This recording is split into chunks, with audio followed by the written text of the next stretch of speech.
Welcome back, everyone. I hope you've had a moment to take a little break, maybe step outside and hear the real birds chirping instead of the ones coming from your computer. Maybe you've been able to grab a drink and settle in for the next segment. I'd like to bring on Richard Tucker, our Executive Director again, to say a few more words.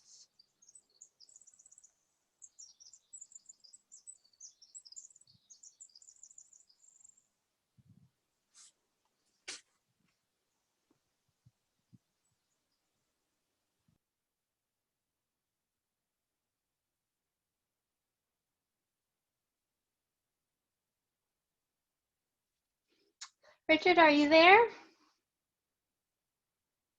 Let's see. There we go. I had it on mute, I think. Thank you, everybody. For those of you who just joined us, I'm Richard Tucker, Executive Director of Jefferson Land Trust. And I'm really excited to be offering this course. The Land Trust loves to do connect people with nature, and this is one way that we can do so in these interesting times. This is a labor of love by a lot of volunteers, and I want to thank each and every one of them for their hard work, their dedication. Many of them are friends of the Land Trust for a long time, others are new, but they offer themselves to this course in a way which I think you will enjoy. It's going to be very engaging, educational, it will be fun. And I'm just really excited. And it's brought to you by the Land Trust Alliance grant and also our support from Penn River. And as they say on public television, by viewers like you and our supporters. The one thing about, Heather mentioned earlier, the sit spot. We have been working at home with the Land Trust for the past 7 weeks. And one way I've kind of kept myself, to use a term, centered, is to find my sit spot. And I have a sit spot on the porch on the corner of my house. And I go out there and sit there for at least 20 minutes every day and just observe, listen, watch. And it just kind of makes me realize what a wonderful place we live in, why we're all here. But anyway, you didn't sign on to listen to me, but I just want to welcome everybody. We're really excited that such large numbers of people have signed up for this course. I know you'll have a good time. And take it away. Thank you.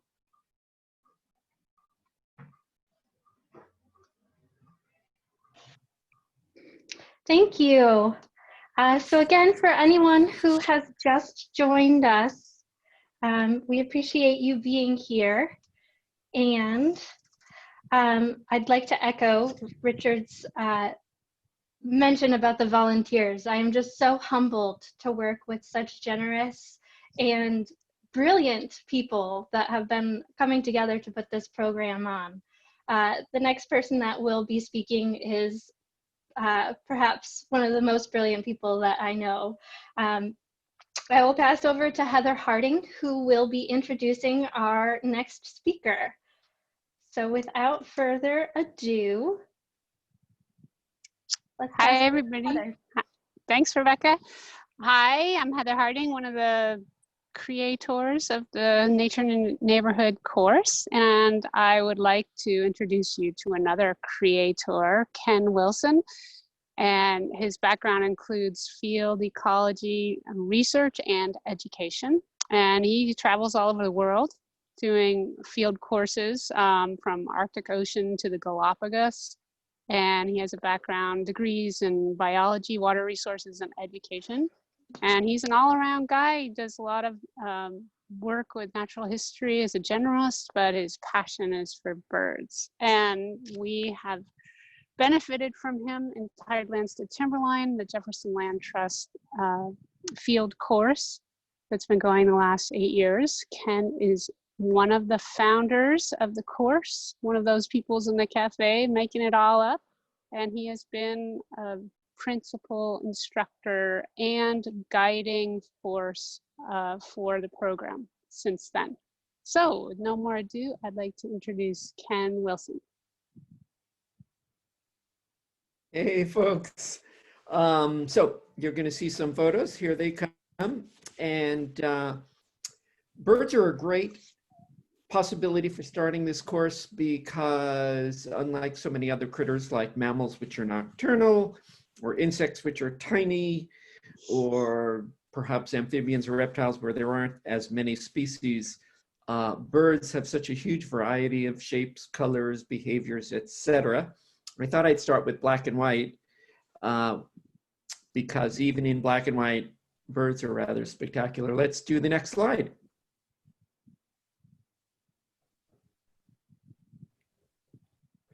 So this totally tropical looking bird is actually found on the Quimper Peninsula, and it's a wood duck. You can find them on some of our little wooded ponds.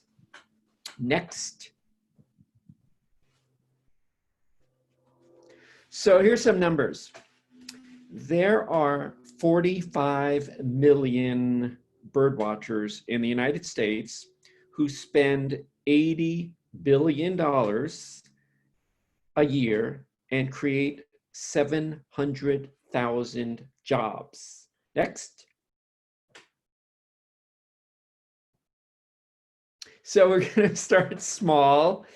And for this course, the objective is really a lot less making you into a bird expert and much more going at it with the approach of just being present more, just noticing the birds, and you can get into it as much or as little as you want.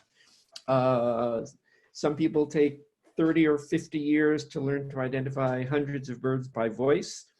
The beginner's mind idea is that when we're a child, everything is new and novel, and then as we get older, we're just running on autopilot. And so for our purposes, we want to go at it with our beginner's mind. And then when you see whether it's an eagle or even just a sparrow or a chickadee, to get really into just watching it and not having any major expectation. And so next. Varn Brooks has one of the craziest senses of humor of anyone in Port Townsend. He's one of the best naturalists I've ever known. And this is a good example of beginner's mind and just noticing. My best day birding was watching a hungry English sparrow chase a panicked cutworm moth around a busy intersection while I waited for the light to change. And so no grand need to see rare birds each time you go out. Next. So almost everyone has looked at crows, pigeons, mallards, what we call seagulls, even though there is no such thing as specifically a seagull, bald eagles. And so one of your goals, assignments, as Heather has pointed out, is that sit spot, and Richard mentioned that as well. And another aspect of the course is taking nice walks in your neighborhood. And for example, crows. For years, we've all known that crows are very vocal and they're always cawing. And I've been watching birds since I was 10 years old and figured, yes, crows are very noisy. And it took me several decades to realize that actually, no, if you watch them feeding, they're totally silent. And so all it took was just noticing that they're totally silent when they're feeding. And how could it have taken me 30 years to have noticed that? Next. So we're going to get into a little bit of what are called field marks, the little details you notice with a bird to be able to identify it. Next. Here's a little grayish brownish bird, and the field mark is the black and white stripes on the head. You see that field mark and you instantly know that's a white-crowned sparrow. Next. This one, the field mark of that crossed bill, makes it instantly a crossbill. Next. Okay, we have half a dozen different kinds of gulls here, and if you look closely, you see the little red spot on the bill, which evolutionarily, interestingly, that is what by instinct the little chicks peck at when the parent comes with food, the little chick instinctively pecks at the little red spot. Now, there is another species of gull with no spot on its bill. It's a smaller one, and it's called a mew gull. There's one with a black ring-like shape on its bill, and that's called a ring-billed gull. Then there's a gull with a red spot and a black spot, and that's called a California gull. And then we have a gull with a black bill. And then next, we have a Heuermann's gull, which breeds only in Baja California, down in Mexico, and then migrates up here after they're done breeding. They breed in the winter, and they have a red bill. So for gulls, one of the key field marks is looking at the bill. Another key field mark has to do with leg color, which in some gulls is yellowish or grayish or dullish pink or brightish pink. Next. And with almost all groups of birds, you look at the bill. And ducks, once you get a sense of what a duck bill looks like, which most of you intuitively know, you say, oh, regardless of the color of the bird or the pattern, you can say, aha, that is a duck. This one being a ringneck duck, even though there's really no noticeable ring around its neck. Okay, next. And so some birds, the field mark is what you see in the wing. Some it's what you see with the legs and the feet. Next. Okay, as you get better at birding, you start learning subtle cues that you would never expect. So take a look at this. This is a red-throated loon. The name refers to the fact that during the breeding season, they have a red throat, but not in the winter. Now, if someone were to ask you to describe something distinctive about this bird, you'd be hard pressed other than saying it's sort of like grayish, whitish, blackish. And yet, one of the most significant field marks of this bird is the slight upward tilt of its head. And so we have three reasonably common species of loons, and the red-throated loon is the only one of those three that likes to tilt its bill up. Next. And then you should not get worked up over the ones that you cannot identify.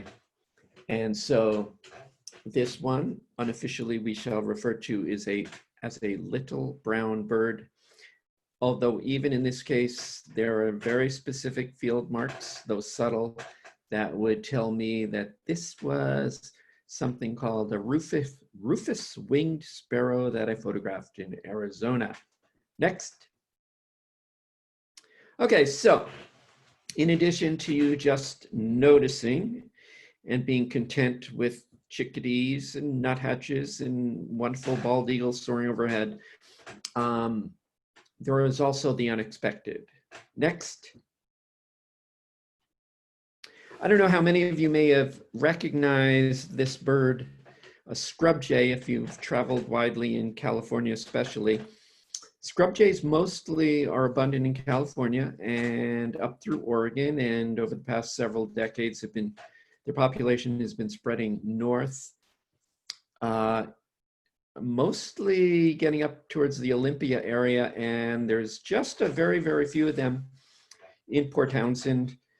So maybe a couple of times over a period of 10 years, I've had one show up in my yard for a few moments and then disappear, and then 6 months or a year go by and I'll see another scrub jay. So that's exciting to see something that's scarcer than what you normally would see. Living uptown where I am now, there was that one night where in the middle of the night, a barred owl must have been just a few feet out our bedroom window. And so that was a pleasant surprise. Next. One of the things that's amazing, but we never think about it is, okay, so the bird is flying and it has its wings out. And then when it lands, the fact that the folded wing so perfectly folds back along the contours of the bird's body, and the texture and the way it contours, things like that are really exciting beyond knowing the bird's name. And so textures, colors, behaviors, there's so much more than just what's in the name. Next. Okay, this one, for those of you who have ever seen a coot, if you've walked around Katai Lagoon Nature Park, where there are a lot of coots, and there are a lot of coots most places in North America, good example of convergent evolution where coots, which are totally unrelated to other waterfowl such as ducks, faced with the same challenge of how do I propel myself swimming in water, ducks, geese, swans, loons, and some of the others, cormorants, have webbing between their toes, and coots solved the same problem of propulsion evolutionarily in their own direction, and they have these little flaps on each toe. Next. Okay. Some of you probably have read here or there that dinosaurs never did go extinct. They just evolved into birds. And this Anna's hummingbird, I just love the way the feathers, you can just see how they might very well have evolved from a reptile's scales. Next. Okay, some bird behaviors that are both interesting, entertaining, and also useful for identification. Next. Okay, so you put out your suet feeder, and if you ever have a half a dozen or more little birds at your suet feeder at the same time, they are bush tits because they don't seem to have any concept of personal space. I think the maximum I've ever seen at one suet feeder at the same time was close to maybe 12. And through most of the year, they'll be in their little extended family gatherings of 10 or 20 or even 30 of them. And what's very entertaining to watch them is they'll be in a loose flock, not concentrated when they're feeding. And then one bush tit will fly from one bush to another bush, or one tree to another tree. And then another one will follow, and then another and another. And so they frequently give the impression of flying in a line, single file, one after another. And bush tits are the only birds that do that. So even if you don't see anything distinctive about their plumage, that's uniquely bush tit behavior. Next. Okay, in terms of birds of prey, a lot of you have seen red-tailed hawks, and certainly all of you have seen bald eagles. And if you are trying to identify birds, often the flight is a very good clue. So Cooper's hawk, which is in a group, a genus called accipiters. And so Cooper's hawk is one, and another one is called a sharp-shinned hawk, which is similar but smaller. They prey principally on birds. And if you've had a bird feeder for any length of time, sooner or later, you'll see a Cooper's hawk or a sharp-shinned hawk show up to go for one of the birds at your feeders. What they do for flight is flap, flap, flap, glide, flap, flap, flap, glide. And so a few fast flaps followed by a glide. And once you get familiar with that, you can instantly see a bird of prey and go, okay, it's in that group. That includes the Cooper's hawk and the sharp-shinned hawk, as opposed to, say, a red-tailed hawk, which if it's in flapping mode, it's a slower, more even flapping, or very often the red-tailed hawk or the bald eagle, they'll be soaring. And these hawks usually are more hidden lower in the vegetation and do much less soaring, except if they're migrating. Next. Okay, here are two birds that look really similar in color, but obviously the bills are very different. The top one, a whimbrel. Oh, by the way, these both show up here in migration and in winter. The black-bellied plover, you can see a number of them in the winter. The whimbrel passes through in April on its way to the Arctic from the tropics.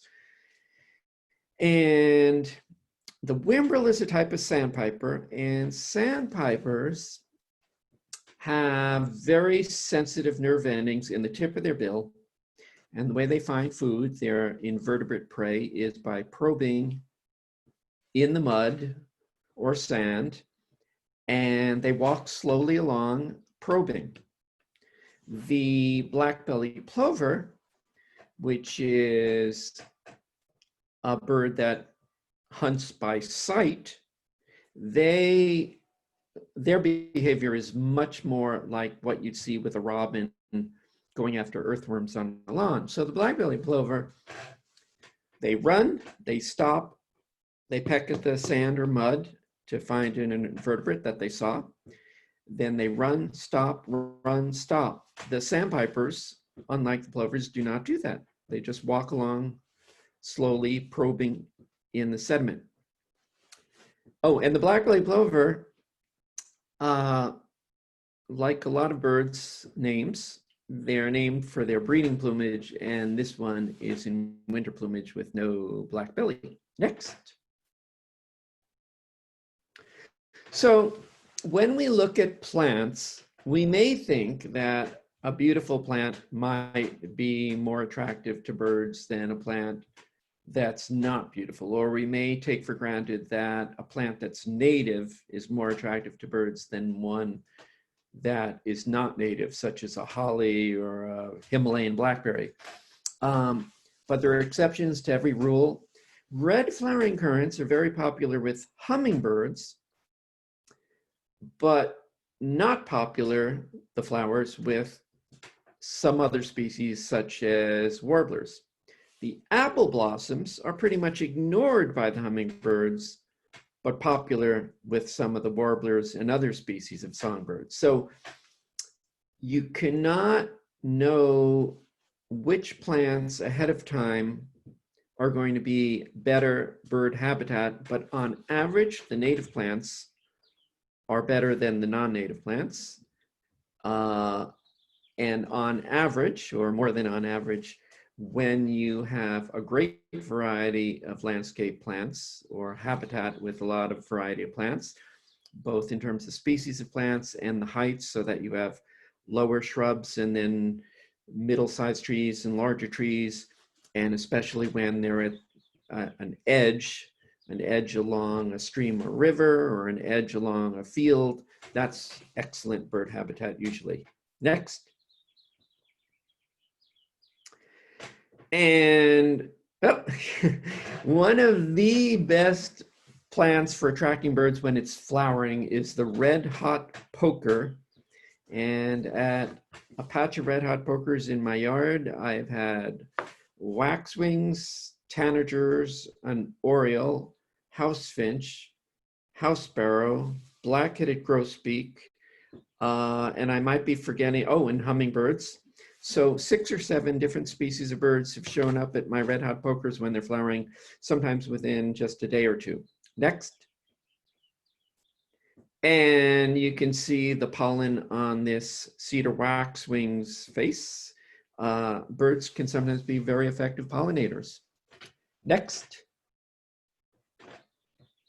So one of the really prime objectives for this course is for people to get outside, and there is no reason for you to limit yourself to any particular place or time or type of weather. And so if you look at my little list here, someday, even if you're not a morning person, get out before dawn.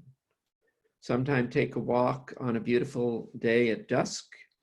And from one day to the next, right now is a lot of spring migration happening. And so you can go to the exact same walk, like the Larry Scott Trail, or Fort Worden or Katai Lagoon, and see a variety of birds, songbirds that are arriving from Mexico and Central America and South America, and take the exact same walk the following day. And the birds that were at that location yesterday, many of them will have taken off at dusk to fly through the night going further north and be replaced by another wave of sometimes different species the very next day. And you want to go to many different habitats.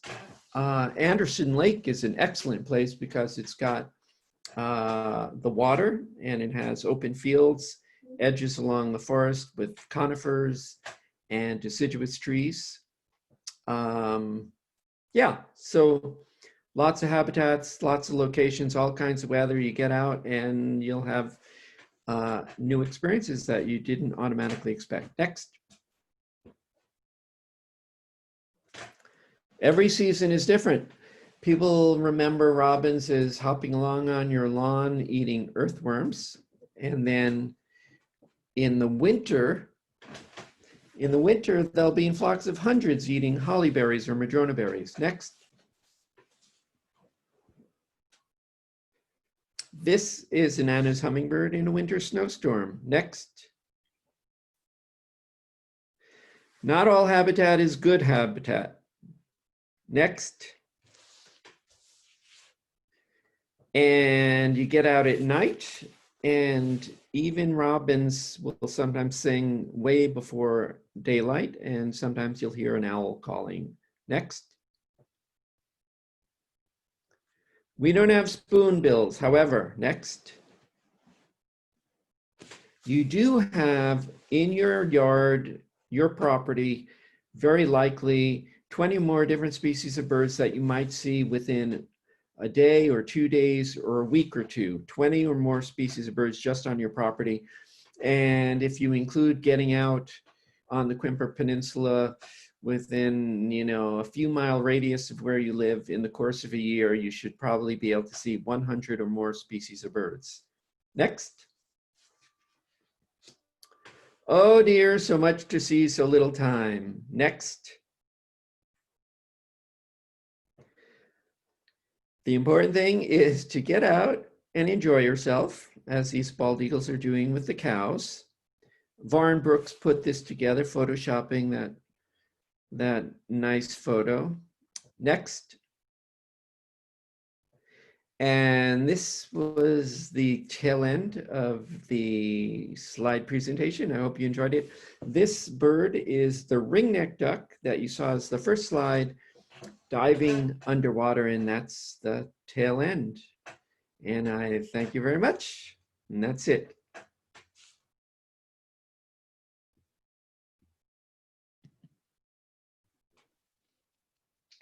Thank you, Ken. You know what? I forgot to mention their assignment. You there, Heather? Go ahead. Oh, okay. Yeah. So the one assignment of really noticing birds at your sit spot. The other assignment, which I briefly mentioned, is to take 20 minutes or maybe an hour, even 2 hours, walking around and through your neighborhood and noticing the bird life on a pleasant walk in your neighborhood. And that's all I needed to add. Thank you so much, Ken. That was incredible. I really appreciate learning from you every single time. Thanks for that tail end too. And the assignment that Ken's talking about is just suggestions that our lead naturalists are going to have for you. As Ken mentioned, the objective of this is not to have you on screen time, although you could be outside while you are on your screen time, like I am. I invite you to do that, but to get you out in nature. So every time someone does a virtual nature walk, they're going to have a suggestion for you about how to study that week's topic in nature. So next we have Dave Rugh, and Dave was actually in the first, he was a participant in the first Tidelands to Timberline course, and now he is one of the 3 principal organizers with me, Eric Kingfisher, and Dave. We're like the trio that leads Tidelands to Timberline, and he is a marine biologist and has sailed the 7 seas, especially in Alaska, studying with NOAA marine mammals. So he comes to us with a very deep background in biology, and he is retired now, but has become an expert in birds, especially bird vocalizations. So Dave Rugh is going to talk to us about what you do if you can't see that bird. All right, Dave, take it away. Thank you so much, Heather. And the big thank you is for initiating this course and making it happen. It's just been brilliant. And thank you to Ken for giving us a presentation that beginners can really get a lot out of, but old-time naturalists and birders have a lot to learn from you too. We as a species are very visually oriented. So a lot of what we do is ask, what does it look like when you're trying to identify a bird? But there are learning about birds through sound. Next, please. So much of the time, you might not see much, but you know birds are there because of the noise they're making. Particularly if you're taking a walk in the woods, there could be a cacophony of sound out there, and you look around, and maybe there's a twitter or two in the bushes.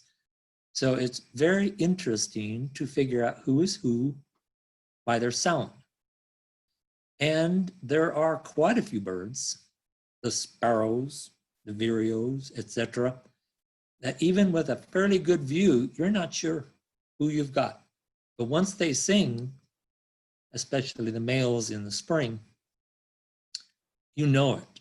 If you can make the appropriate identification through your app or with a help as to who it is, the birds singing identify themselves very well. Next, please.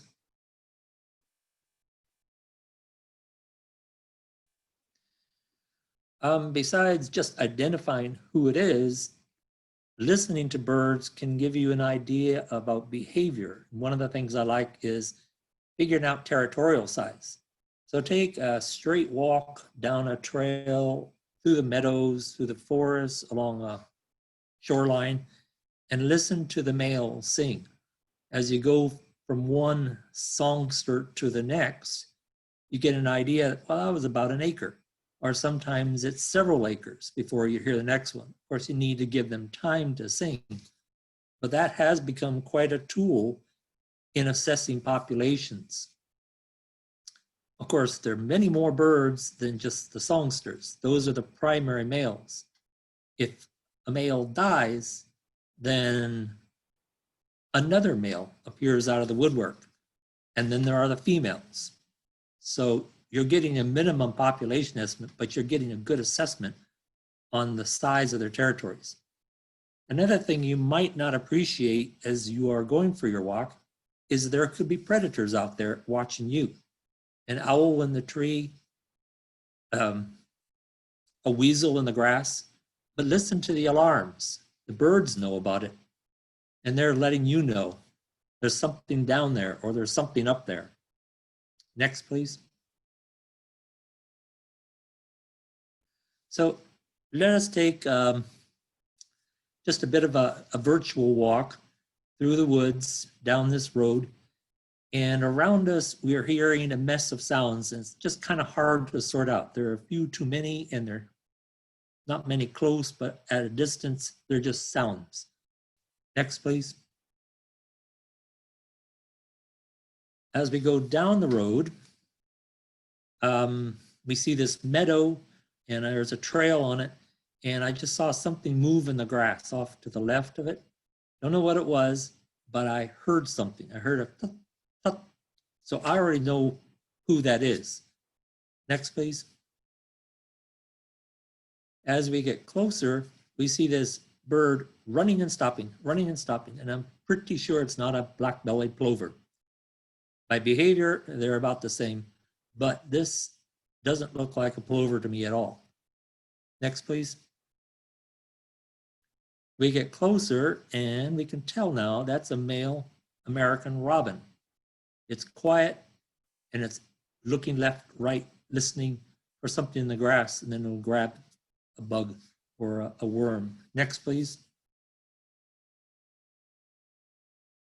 When you've got a good view of it, there's no doubt that this is an American robin, dark head, gray back, red breast.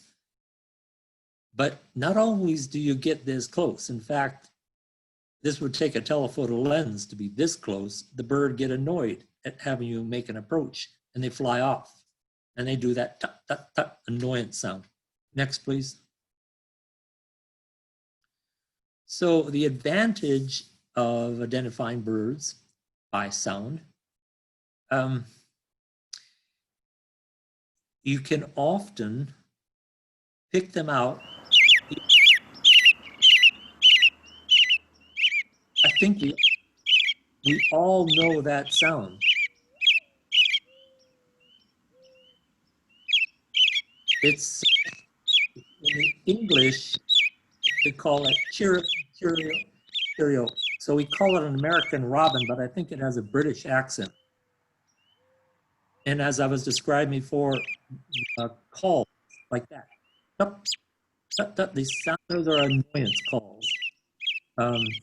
There's a different sound when it's a real alarm. But I'm not gonna focus much on the calls. There's so many out there and they're so much harder to sort out than the songs. I mean, literally, you walk into the woods, you might hear chirp versus chirp versus chirp. Each of those is a different species. But if you listen long enough, the tone will, and the pitch will give you a hint at who is listening to you and who you're listening to. Next, please.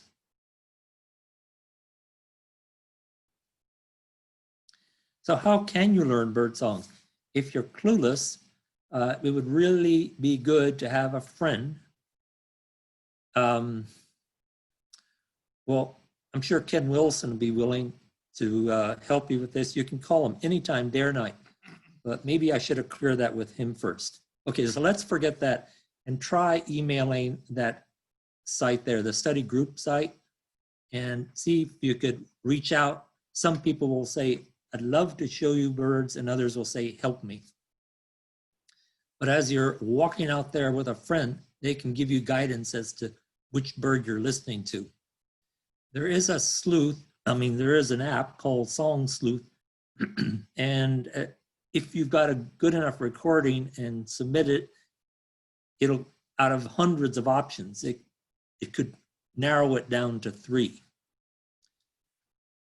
And then with those 3, you can go to another app and play it back and forth and assure yourself what you've got.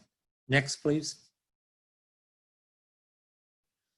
But let's get at least one bird solid in your brain.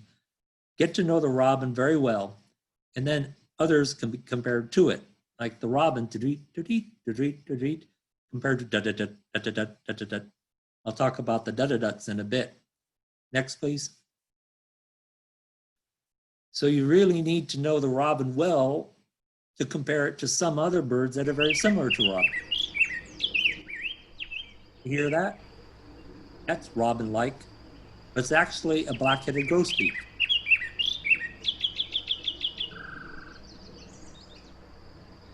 The twirr sound is not robin at all. Much of the other cadence, volume, you could easily be fooled and think it's a robin, but keep listening. When you're familiar with a robin, listening to a grosbeak, you'll say, something's different here. Next, please. So besides the robin and the grosbeak, there's also the red-eyed vireo. Listen to this sound. And it too could fool you.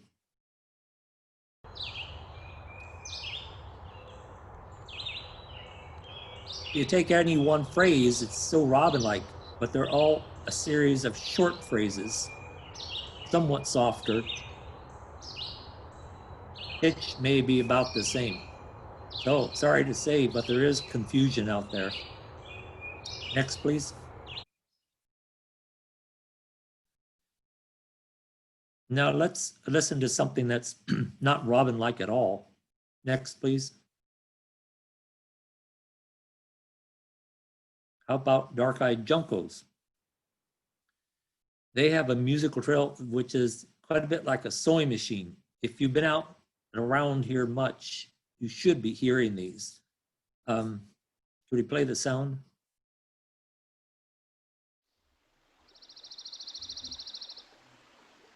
There we go. That's the dark-eyed junco. One pitch, half trill, and as you get used to the tone, you'll know it is different from some of the other birds. Once in a while, it'll change the pitch. Next, please. But to keep things confusing, there are orange-crowned warblers out there right now, and they sound so much like a junco, but they can change the pitch. Listen to this.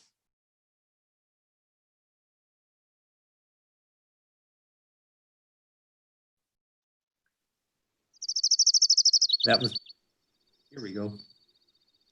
Dee dee dee dee dee dee dee dee dee.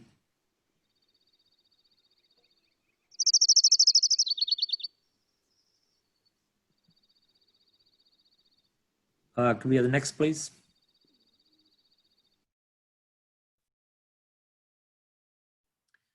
Wilson's warblers, I'm sure this is Ken's favorite bird.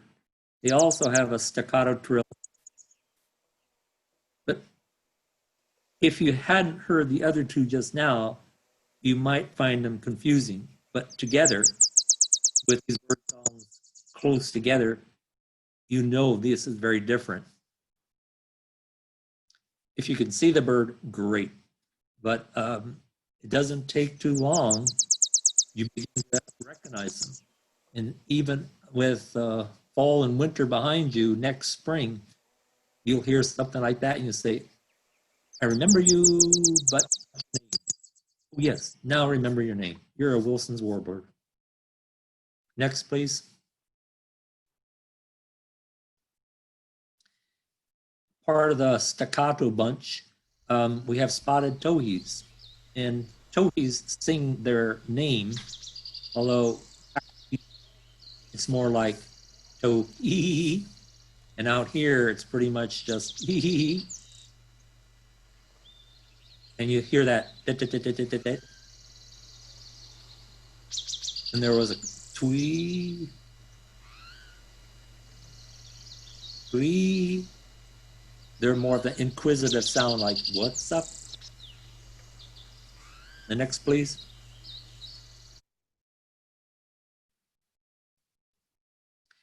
Quite a different sound is the song sparrow.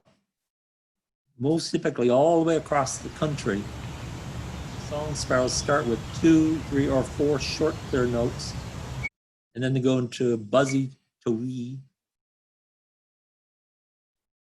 Almost every bird has a different song, and each bird can change it. There we go. That's a good song sparrow.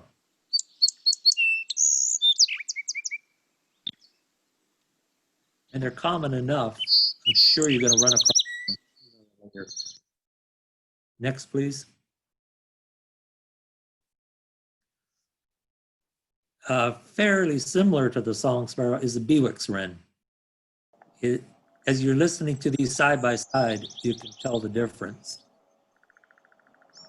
It starts with a buzz and not the clear initiating notes.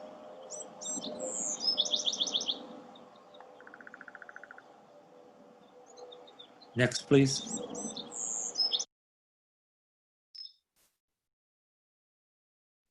And then there's the Pacific wren. Marvelous little bird. They are so tiny, but they can sing so loudly. I can't think of any bird that sounds like the Pacific wren. as far as confusing them. They'll go on 10, 15, maybe even 20 seconds without taking a breath. They're just amazing. It's hard to imagine how a bird like that, so small, can sing that long. But one of the wonders is that they have a flow-through system. The air comes into their lungs and then passes out on a different tube, unlike ours, which goes in, dead space, back out. The bird can be breathing in and exhaling at the same time. The larynx and can actually have multiple sounds coming out of his vocal cords. So there are lots of frustrations in getting to know bird songs because there are so many out there and so many making noises.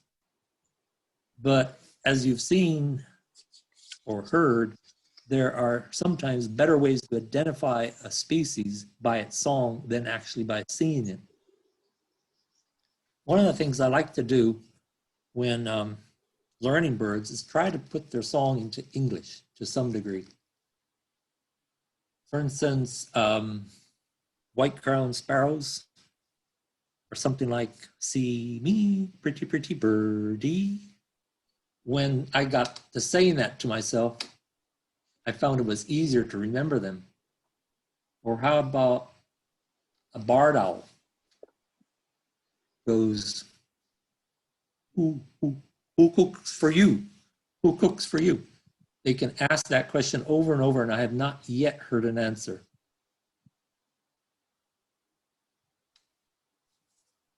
Oh, and also the spotted towhee with its towhee, he. So I like putting the words in and kind of hoping sort out who's who, although do be careful. For instance, the red-winged blackbird, the enquerry, that's what you read in the field guides, and you listen to it and you say, that takes some imagination to get an enquerry out of that sound. But eventually it can work for you. So I strongly encourage you to get out there and spend some time focusing on sound. And one of the things you could do on your sit spot for about 20 minutes, don't worry about identifying who is singing, but try to count out how many birds there are around you for those 20 minutes. It might be a songster, or it might be just a call. It could be a bird has flown over. It could be a rustle in the bushes. But what are your counts? That raises your observations. Thank you very much. Good to talk to you. Yay, Dave, thank you so much. Boy, I wish we could applause for you, but that would be too weird and loud, I'm sure. But I have a big applause in my heart for you. Thank you. Ken, I always learn so much from you. He's kind of my go-to guy for what's that bird that I heard there? And I just am constantly learning from you, Dave. So thank you very much and for taking the time to put that together. We gave all these assignments to our lead naturalists and never done anything like this before. What's a virtual nature walk? So both Ken and Dave were really creative about how you made that happen. And I feel like I just went for a walk with you in the woods. So thanks for starting us out on this concept. So I want to reiterate what has been spoken a lot so far today and about this Nature in Your Neighborhood program, which is that the purpose here is to get you out in nature. So we have 3 invitations for you to do that. And the first one, we talked about this a little bit in the study group discussion, is a sit spot. And we've been using those words a lot for those of you who just tuned in. A sit spot is simply a place in nature near your home where you sit and observe. A place in nature near your home where you sit and observe. And the purpose is to practice your observing skills and pay attention to your senses, what you smell, what you hear, what you taste, If you have berries near you, or just pick up a leaf and taste it, just engage your senses. And certainly smell is really important as well. And we tend to focus on visual, but try out your different senses and your intuition and your general sense or feeling about where you are. So if you want to have a journal there, you're welcome to do that, or bring your binoculars and your field guides, but just make sure that you always go back to just sitting and observing. So we invite all of you to go to a place in nature, in a sit spot, for 2 times a week for about 20 minutes each time at least. And we have a lot of information in the study group portal that is available on the emails for you to learn more about what a sit spot is and how to find the best location in your home, near your home, for one. And we're inviting you to go to the same location throughout this 2 months course. Sounds crazy that you'd go to the same spot, but you tend to get to know the seasonal changes and the birds that are specifically in that area when you go to the same location. You kind of develop a fondness for it. So that is your number 1 invitation.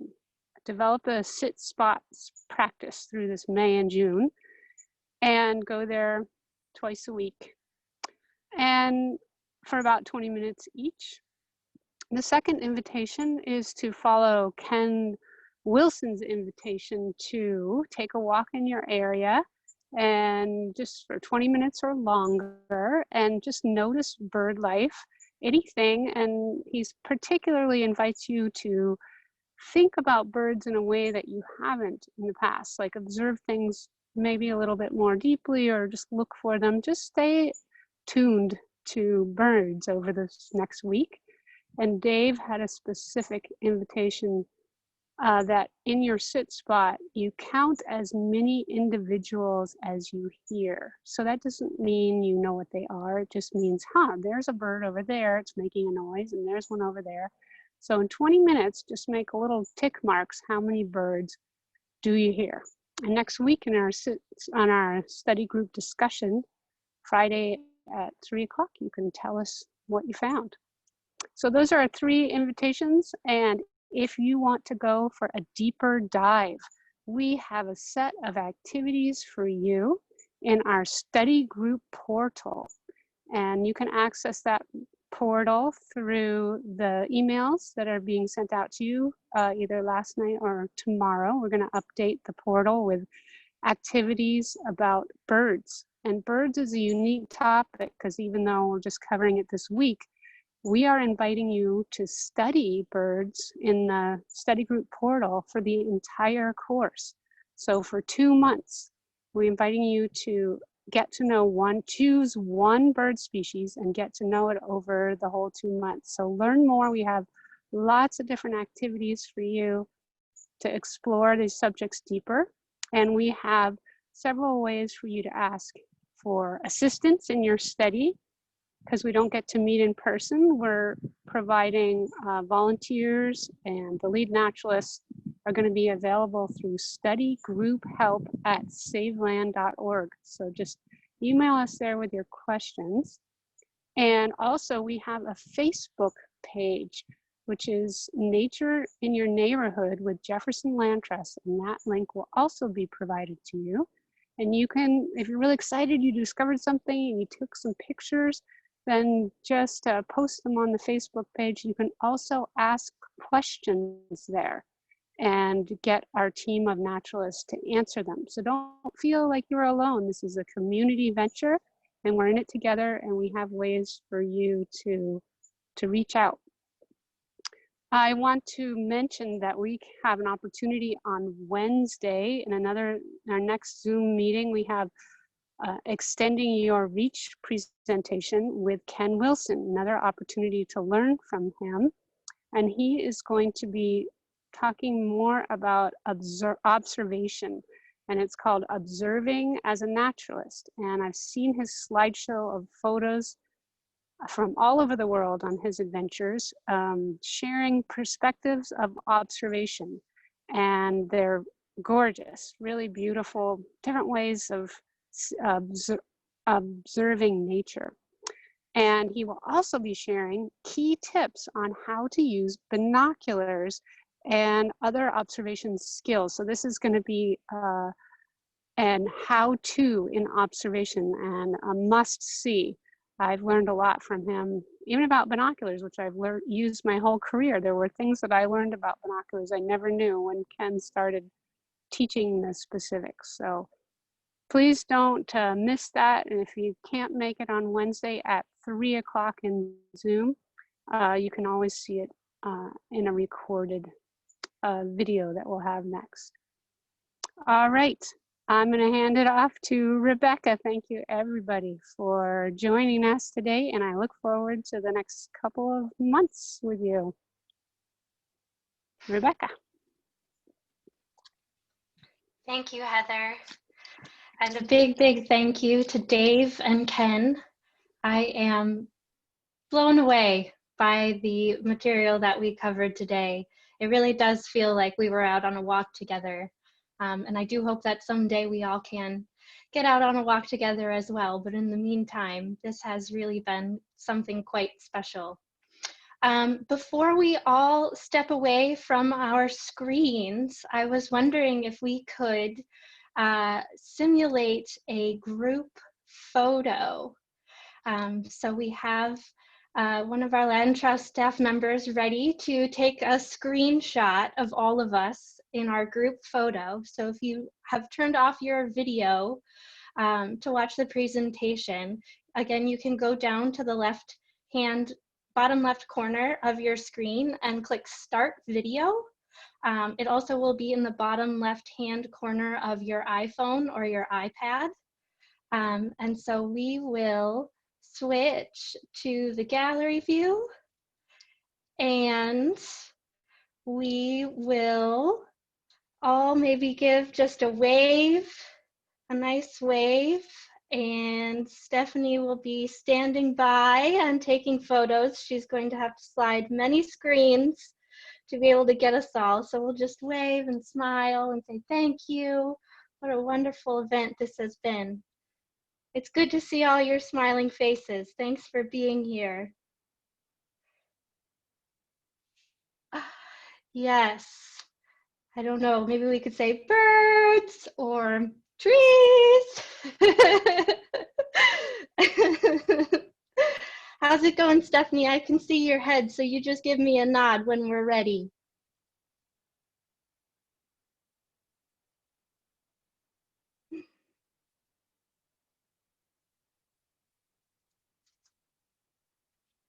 Okay, she says we're all good. Thanks for playing along. That was fun, you guys. So we will be, like Heather said, coming back together at 3 o'clock on Wednesday for the Extending Your Reach presentation. And then next Friday, we will start again at 2:45. We'll open the room and we will have a community discussion about all of the birds that we are going to go out in nature and find. Again, thank you to all of our volunteers. And if you are interested in making a contribution to the Land Trust that will both support programs like these and further our conservation mission, you can go to saveland.org/donate. Thank you so much for being here, and we will see you next week. Bye, everyone.